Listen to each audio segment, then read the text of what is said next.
공정 언론과 국민의 알 권리를 위해 힘써 오신 두 분의 방송 인재를 민주당에 모시게 되었습니다. 어려운 결심을 해주신 두 분께 감사드리며 좋은 인재를 모셔주신 백혜련 단장님과 인재영입위원회도 감사를 드립니다. 백혜련 단장께서 소개해 주신 것처럼 두 분은 주요 뉴스의 메인 앵커를 지내신 우리나라의 방송 언론인이십니다. 이정은 앵커께서는 매일 아침마다, 안규령 앵커께서는 저녁마다 충실한 사실 보도를 통해 국민의 눈과 귀가 되어 주셨으며 비판과 감시자로서의 사회의 불이한 부분을 고발하는 데 앞장서 주셨습니다. 저희 선대에 참여해서 많은 역할을 해주실 것을 기대해야 합니다. 보통 우리가 시각이란 말을 합니다. 시각이라는 것은 보는 각도인데 보는 각도에 따라 보이는 것과 안 보이는 것으로 나눠질 수가 있습니다. 같은 사실을 할지라도 아는 것만큼 보이고 또 그에 대한 애정을 가는 것에 따라 달리 보일 수 있다고 생각합니다. 우리 이재명 후보의 입장에서 또 민주당의 입장에서 그동안 가려지고 안 보여졌던 것들을 잘 비추어서 국민들에게 균형 있게 사실이 전달될 수 있도록 많은 역할을 해주실 것을 부탁을 드리겠습니다. 우리는 지금 사실 위기의 시대입니다. 아직도 코로나 재난이 극복되고 있지 않고 기후변화 위기에 북핵 위기는 여전히 남아 있습니다. 미중 간의 갈등도 여전히 존재하는 상황에서 저는 이 위기의 순간을 극복할 수 있는 리더십은 구체적 위기를 스스로 본인 개인의 위기뿐만 아니라 성남시의 부채 부도 위기와 경기도 여러 가지 난제들을 풀어서 실적으로 능력을 입증한 후보가 절실히 필요한 때가 아닌가 생각합니다. 국가의 주요 의사결정을 무당과 이런 어떤 무속에 의존하는 이러한 국가 결정권자가 있다고 한다면 대단히 위험하고 불안한 일이 아닐 수 없습니다. 우리 이재명 후보 선대에 참여해 주신 두 분 앵커님께 다시 한번 감사를 드리고 당대표로서 상임선대위원장으로서 잘 뒷받침하겠습니다. 다시 한번 두 분의 결단 감사드리고 환영합니다. 감사합니다. 인생은 생각할수록 아름답고 역사는 앞으로 발전한다. 저는 김대중 전 대통령께서 남기신 이 희망의 말씀을 믿습니다.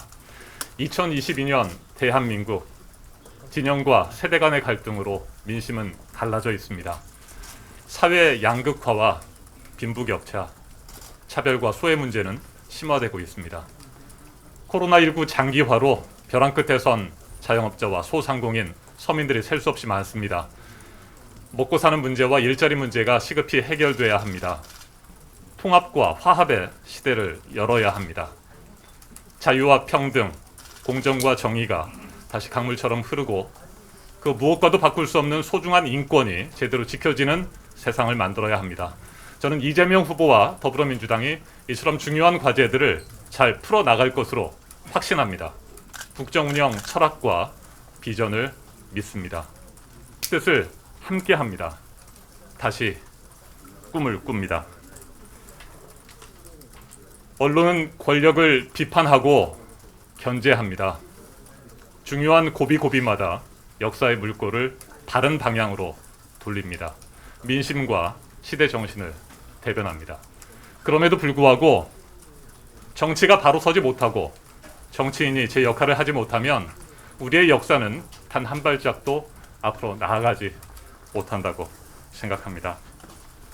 저는 28년의 방송과 신문 기자, 도쿄 특파원, 20년 동안의 생방송 뉴스 앵커 경험을 통해 정치의 책임과 역할이 언론 못지않게 매우 중요하다는 사실을 절감했습니다. 정치는 비판의 수준을 넘어 혐오의 대상이 됐습니다. 그렇다고 해서 정치를 무조건 외면해서는 안 된다고 생각합니다. 정치를 외면하면 저열한 자들의 지배를 당합니다. 우리의 역사의 시계가 다시 거꾸로 돌아갑니다. 깨어있는 시민과 바른 정신을 가진 사람들이 보다 적극적으로 정치에 참여해야 된다고 생각합니다. 그렇게 해야 우리의 인생이 조금이라도 더 아름다워지고 우리의 역사는 앞으로 발전할 수 있을 것입니다. 많이 부족합니다. 미력이나마 사기 민주정부 출범을 위해서 최선을 다하겠습니다. 지켜봐 주십시오. 고맙습니다. 네, 안녕하십니까. 안기령입니다. 이 자리에 나오기까지 고민이 깊었습니다. 뉴스를 만들고 전달하는 입장에서 이곳에 발을 딛는다는 게 어떤 의미인지 알기 때문에 솔직히 밤잠을 제대로 이룰 수 없었습니다. 평소 정치 현장에 직접 참여하겠다는 생각을 해본 적이 없어서 이 자리가 무척이나 낯설고 또 어렵습니다. 특히 수년간 함께했던 동료들을 생각하면 미안한 마음과 또 무거운 책임감이 교차합니다. 방송이 좋아서 뉴스가 좋아서 지난 6년 동안 쉬지 않고 일에 매달렸습니다. 부조리하고 불합리하고 불평등한 일들을 어떻게 개선할 수 있을까? 언론의 진정한 역할은 무엇인가? 끊임없이 물음을 던졌습니다. 새로운 미디어 환경에서 여러 가지 도전을 시도했고 또 좋은 성과와 평가도 얻기도 했습니다. 하지만 비정규직 신분의 앵커로서 높은 현실의 벽은 늘 무력감으로 돌아왔습니다. 그래서 조금은 충동적으로 사표를 던진 뒤에 당에서 함께 하자는 제안을 해주셨을 때 누가 되지는 않을까, 감당할 수 있을까 이런 여러 가지 생각이 오갔습니다. 하지만 제가 겪고 아파했던 일들이 단순히 개인의 문제가 아니라면 우리 사회가 변해야 할 것이고 그 변화를 위해 제가 작은 몫이나마 좀 보탤 수 있지 않을까 하는 생각을 했습니다. 비정규직 처우 개선 그리고 언론 개혁 등을 향한 길에 미력하지만 힘을 보태겠습니다. 지켜봐 주시고요. 열심히 하겠습니다. 감사합니다.